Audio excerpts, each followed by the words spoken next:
নমস্কার বন্ধুরা, কাজল ভিলেজ কিচেনে সকলকে স্বাগত জানিয়ে রোজকারের মতো আজও রান্নাঘরে চলে এলাম। তো আজকে সুজি আর কাঁচা আলু দিয়ে দারুণ সুন্দর মজাদার একটি নাস্তা আপনাদের সঙ্গে শেয়ার করব। যেমনই মুচমুচে হয় তেমনই কিন্তু খাস্তা হয়, তার জন্য প্রথম থেকে লাস্ট পর্যন্ত ভিডিওটি দেখতে হবে। তো চলুন তাহলে শুরু করা যাক। টিফিনটা করার জন্য দেখুন বন্ধুরা, এখানে একটা আলু নিয়ে নিয়েছি। আলুটাকে খুব ভালো করে ছাড়িয়ে আমি জলের মধ্যে দিয়ে রেখেছি যাতে করে না একটা লাল ভাব চলে আসে। এবারে এইটাকে আমি খুব ভালো করে গ্রেটারের সাহায্যে গ্রেট করে নিতে হবে। তাহলে এই কাঁচা আলু আর সুজি দিয়ে যে এত সুন্দর একটা টিফিন হয় তাতে কিন্তু একটু অবাক করা রেসিপি। তো দেখুন এই আলুটাকে খুব ভালো করে গ্রেটারের সাহায্যে গ্রেট করে নিয়েছি। এইটাকে আমি খুব জল দিয়ে ভালো করে ধুয়ে নিতে হবে। এর একটা যে নোংরা থাকে, এই নোংরাটা কিন্তু বেরিয়ে যাবে। দেখুন এইভাবে ভালো করে জলের মধ্যে ধুয়ে ধুয়ে এটাকে আমি দুবার তিনবার ধরে ধুয়ে জলটাকে পাল্টে নেব। তো জল পাল্টে পাল্টে আমি 3 থেকে 4 বার ধুয়ে নিয়েছি। তাতে করে দেখুন আলুটা একদম সাদা হয়ে গেছে, দেখতে কিন্তু সুন্দর লাগছে।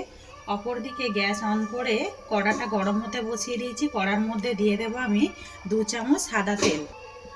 তো 2 চামচ দিয়ে দেব সাদা তেল, খুব বেশি তেল লাগে না। দেখুন আমি তেল দিয়ে দিলাম 2 চামচ। এবারে এই তেলের মধ্যে আমি ফোড়ন দিয়ে দেব আমি গোটা জিরে ফোড়ন। তেলটা বেশ গরম হয়ে গেছে, আমি দিয়ে দিলাম গোটা জিরে ফোড়নের জন্য। আর দিয়ে দেবো আমি এর মধ্যে কাঁচা লঙ্কা, একটা কাঁচা লঙ্কা কেটে নিয়েছি, কাঁচা লঙ্কাটা ফোড়নে দিয়ে দিলাম। এবারে দিয়ে দেবো আমি এর মধ্যে সাদা তিল। তো 1 চামচ দিয়ে দিলাম সাদা তিল। দিয়ে এই ফোড়নটাকে আমি একটুখানি ভেজে নেব। তো বেশ তিল। এবার আমি এর মধ্যে দিয়ে দেব কয়েকটা শুকনো লঙ্কা, আমি চিলি ফ্লেক্স করে নিয়েছি। এই চিলি ফ্লেক্সটা দিয়ে দেবো। আমি এর মধ্যে কিন্তু লঙ্কার গুঁড়ো ব্যবহার করব না, এতে করে কিন্তু খেতেও দারুণ লাগবে আর একটা চটপটা মতো লাগবে। টিফিনটা কিন্তু দেখতে সুন্দর লাগবে। এখানে আমি বাটি করে জল নিয়েছি, এই বাটির 2 বাটি আমি জল দিয়ে দেব। 2 বাটি জল দিয়ে দিলাম। এবার আমি এর মধ্যে দিয়ে দেব ধনেপাতা। তো দেখুন এখানে আগে থেকে আমি ধনেপাতাটাকে কেটে ধুয়ে ভালো করে পরিষ্কার করে রেখেছি। তো আমি এটা জলের মধ্যে দেবার কারণ হলো এটা কিন্তু এরকমই সবুজ ভাবটা থাকবে। আর জলে দিলে পরে কিন্তু এটা মানে তেলে দিলে পরে এটা কিন্তু একদম পুড়ে পুড়ে যেত, মানে নেতিয়ে যেত, এরকমই থাকবে, দেখতে কিন্তু সুন্দর লাগবে। তো দেখুন এখনই কিন্তু সুন্দর লাগছে দেখতে অনেকটাই। এবার আমি যে আলুটাকে এখানে গ্রেটারের সাহায্যে গ্রেট করে রেখেছিলাম, জল ঝরিয়ে রেখেছি, দেখুন কতটা সুন্দর লাগছে। এই জল গ্রেট করা আলুটাকেও আমি দিয়ে দেবো এর মধ্যে। আর এর মধ্যে আরও একটা জিনিস দেব, এবারে স্বাদ মতো লবণ বা মাপ মতো লবণ। তো এই সময় কিন্তু লবণটা স্বাদ মতো আর মাপ মতো দিয়ে দিতে হবে। এরপরে কিন্তু দেয়া যাবে না, সুজিটা দেওয়ার পরে কিন্তু দেয়া যাবে না, ফুলে উঠবে অনেকটাই। তো আমি এখানে স্বাদ মতো লবণ দিয়ে দিলাম। দিয়ে সমস্ত উপকরণগুলোকে এইভাবে আমি মিশিয়ে দিলাম। জলটা একটু গরম হয়ে যাবে। তো জলটা যখন গরম হয়ে গেছে এবার আমি দিয়ে দেবো এর মধ্যে 1 বাটি সুজি নিয়েছি, এই সুজিটাকে আমি দিয়ে দেবো। তো বন্ধুরা দিতে থাকবো আর মেশাতে থাকবো। তো যেই সুজি আমরা মানে সুজি করে খাই, হালুয়া করে খাই, সেই সুজি হলেই হবে। তো যদি দেখেন একটু মোটা মোটা মতো রয়েছে তাহলে কিন্তু সুজিটাকে একটু মিক্সিতে দিয়ে বা শিলনোড়ায় কিন্তু একটু ভালো করে গুঁড়িয়ে নেবেন, তাতে করে কিন্তু খেতে আরও ভালো লাগবে। তো দেখুন আমি এইভাবে সুজিটাকে খুব ভালো করে মিশিয়ে নেব। আর এই সময় কিন্তু বন্ধুরা লো টু মিডিয়ামেই রাখতে হবে। তো দেখুন বন্ধুরা এটা নাড়তে নাড়তে কতটা শুকনো হয়ে এসেছে। এইটা কিন্তু নাড়তে নাড়তে একটা সময় ডোর পরিণত হয়ে যাবে সুন্দরভাবে। তো খুব বেশি সময় লাগে না, সুজি দেখবেন এমনিতেই কিন্তু খুব তাড়াতাড়ি একটা ডো পরিণত হয়ে যায়। আর সুজিটা এইভাবে যদি রান্না করে নেওয়া যায় তাতে করে কিন্তু খেতেও বেশ দারুণ হয়। তো অপর দিকে দেখুন একটা আমি স্টিলের থালা নিয়ে নিয়েছি। এই থালার মধ্যে দিয়ে দেবো আমি একটুখানি সাদা তেল, অল্প করে দেব। তো দেখুন সাদা তেলটা আমি দিয়ে দিলাম। দিয়ে এবারে এটা চারিদিকে এইভাবে মিশিয়ে দেব। তো দেখুন বন্ধুরা ডোটা নাড়তে নাড়তে একদম শুকিয়ে এসেছে, কড়ার সঙ্গে দিয়ে কিন্তু ছেড়ে যাচ্ছে। আমি এরকমই অবস্থায় নাবিয়ে নেব। নিয়ে যেই থালা মাখানো তেল মাখিয়েছিলাম থালাটার মধ্যে দিয়ে দেব। তো সবটাই দিয়ে দিতে হবে এইভাবে। এবার আমি এই থালাতে ভালো করে এইভাবে একটু খুন্তি দিয়ে, এই সময় কিন্তু গরম অবস্থাতে এটাকে এইভাবে ভালো করে পেতে দিতে হবে বন্ধুরা, না হলে কিন্তু এটা শক্ত হয়ে যাবে ঠান্ডা হলে পরে। যেহেতু সুজি একদম জমাট বেঁধে যাবে। তো দেখুন এইভাবে আমি থালার গায়ে কিভাবে লাগিয়ে দিচ্ছি। তো দেখুন বন্ধুরা, বেশ থালাটার গায়ে দিয়ে আমি খুন্তিটাকে দিয়ে ভালো করে একটু এইভাবে একটু প্লেন করে দিলাম, তাতে করে কিন্তু আমরা এটা কাটতে সুবিধা হবে টিফিনটা। তো দেখুন একটুখানি জাস্ট ঠান্ডা করে নেব, একেবারে কিন্তু এটা রেডি হয়ে গেছে। দেখতে কতটা সুন্দর লাগছে দেখুন। এটা তো টিফিনটা গড়ার পরে কিন্তু আরও সুন্দর লাগবে। তো আমি এটা একটা চৌকো শেপ দিয়ে দিয়েছি, আপনারাও কিন্তু যে যেরকম মানে ভাবে কেটে নিতে পারেন। আমি এটা চৌকো শেপেই কাটবো, তাই জন্য চৌকো শেপ দিয়ে দিলাম। এখন বন্ধুরা বেশ ঠান্ডা হয়ে গেছে, ভালোই লাগছে, ঠান্ডা হয়ে গেছে। এবারে কিন্তু কাটা যাবে। তো এবার আমি একটা ছুরি নিয়ে নিয়েছি দেখুন।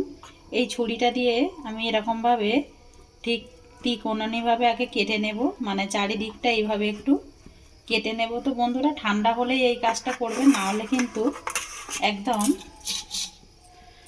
ভেঙে যাবে। এবার আমি এই সাইড দিয়ে কেটে নেব।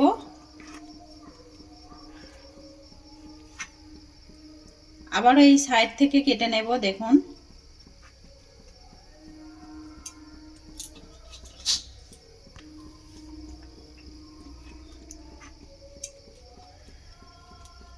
তো দেখুন বন্ধুরা এইভাবে আমি কেটে নিচ্ছি। এইটাকে আমি এইভাবে কেটে নেব, তাহলে এটা দুটো হয়ে যাবে দেখুন। এটাকেও আমি কেটে নেব এইভাবে।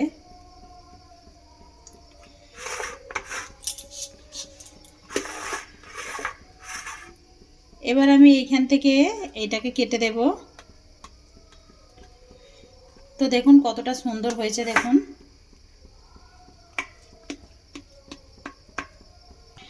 এবার আমি এইগুলোকে একটা খুন্তির সাহায্যে এইভাবে তুলে নেব। তো দেখুন কতটা সুন্দর লাগছে দেখুন দেখতে।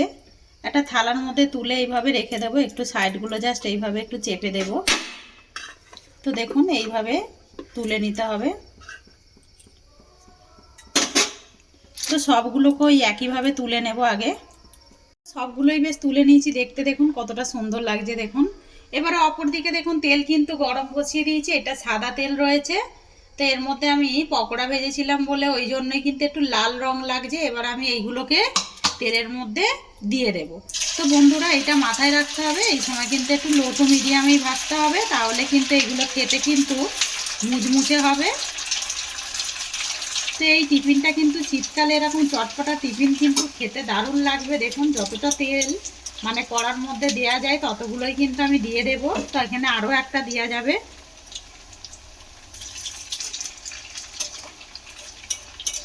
দেখুন বন্ধুরা যখন এরকম লাল লাল হয়ে আসবে তখন আমি এবারে এগুলোকে উল্টে দেব।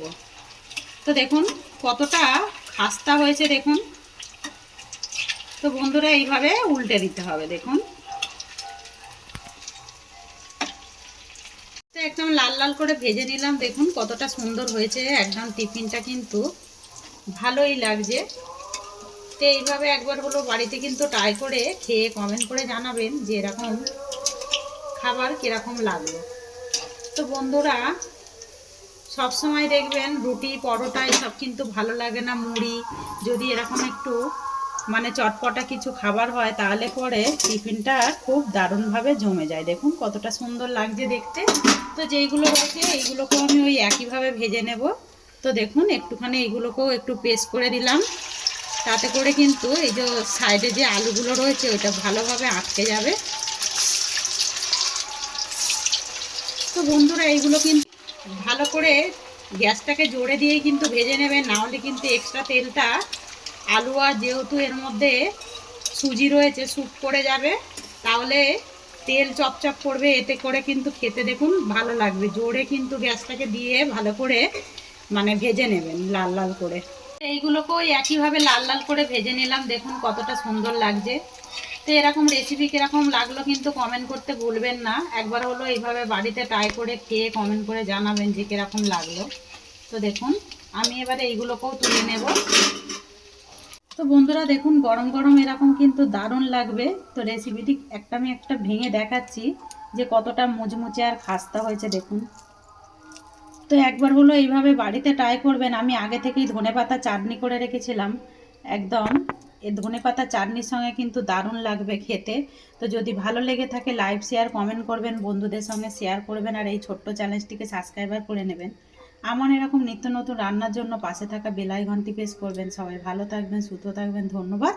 আবারও কোনো নতুন রেসিপি নিয়ে ফিরে আসবো। সবাই মিলে খান আর আমাকে কমেন্ট করে জানাতে ভুলবেন না।